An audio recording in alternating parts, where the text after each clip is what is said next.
amahiga ya UPDF ku rugomo barracks ya irengero kushango mu district ya NTUNGAMO babonize town council ya Rubaare ubwe barkweyera okuyora kasasiro hamwe na no kwigura emufureje emyanya minjo muri town council ya Rubaare ebirejwire kasasiro so kubaheze kuhamba bashara mu kuguma celebrating izuba biro mukaga yo kwa kabiri bagar combat abako liberation ejo NRA kakwatansa n'abantu so they give back to the community kandi ntwenda kusaba abantu ba Rubaare abatwariyereke cyo kureberaho kugira ngo ahariyo buyonjo haruha amagara marungi ahariyo buyonjo hariho kuturage so nutushaba ngo ece kikorwa kitwakora bacegereho bashitwaro misho kandi rwa kabiri twantujaguza Tarehe Sita nite twena nk'abanyantungamo tujenyigiremo ahabwo kubane kiro ecyamamazi gitu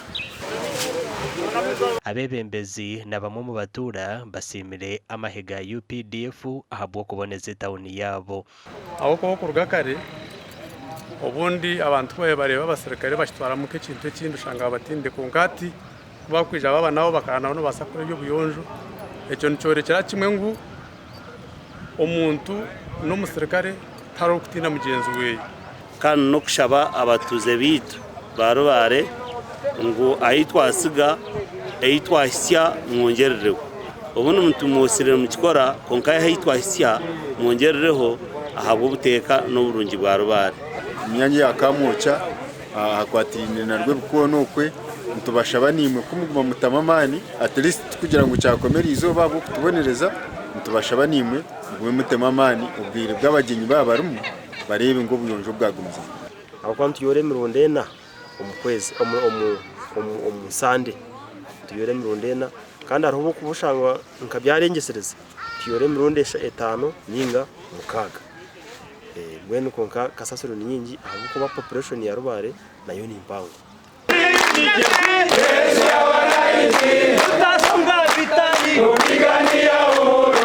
omuganda nkaga aba bayonje emyanya etari emwe n'emwe muri Kabare nk'akatare ka Kabare Central Market Owino na Tarehe Sita ya kana omuri Southern Division muri Kabare Municipality. UPDF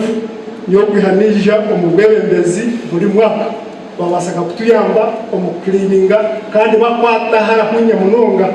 abokwa baragira ngo nyine mufundi barakwata hazireki kwenda kwereka abantu ko hatine yaba no mukugwana barabasa kandi umukureto buyonjo muri Kabare Municipality naco barakibasa ekireki ekya Tarehe Sita amahiga UPDF ngayambaho bagezi babo abapolisi na prisons na abantu baburijo tugaruka mu bantu okubasima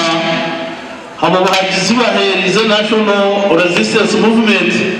obwire ekaba nebansa obwebembezi bwangamanyenka.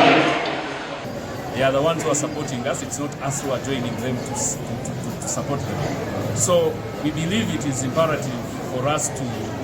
join them and be part of them because they're helping us to clean this market. Aba ghetto youth nabo bayijumbira mu kuyonjoko kandi musa asimo rwebembera ghetto youth nagira ngo nabo bayetabo mu kuyonja emyanya okoreka rukunde ibiniri hanga so nkanye n'abana banje kurebeka kwayijumbira mu gihe gitera staff nukwereka inkwatanisa y'amanere hagati y'abantu ba ghetto na government yitu mu butongwe.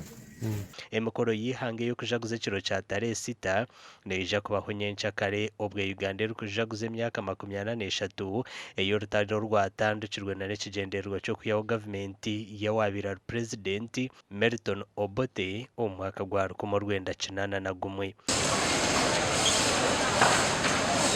ahabwa TV West and Elias Artugusa na Job Namanya.